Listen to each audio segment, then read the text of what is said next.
Mana endi Marg'ubaxon hozir sariyos solish vaqti keldi. Biza hali bu sumalagimizni hech narsa solmaganmiz. O'tgan safargi, ya'ni bundan bir oy oldin qilingan sumalagimizni hech kimga yetkiza olmadik. O'rtoqlar, shuning uchun yana qilishga majbur bo'ldim. Chunki meni juda aziz insonlarga sumalak yetmadi. Ularning iltimosi bilan yana sumalak qilaman ro'zani kunida.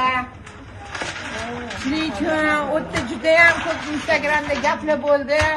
Voy boshingizga ro'mol o'ring, u bu deydigan gaplar, lekin men o'zim javob beraman. Menikida unaqa ro'mol o'rashmaydi. Shu bizani chochuz bilan shu sumalakga shirin bo'ladi. Shunisi. To'g'risi.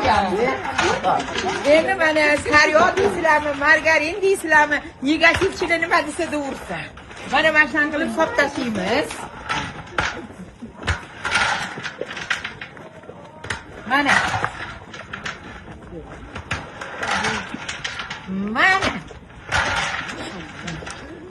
Bu hozircha hali pishishga yaqin, yana solamiz. Kim nima desa deyursin, uni shunaqa degan sari Alloh menga beryapti.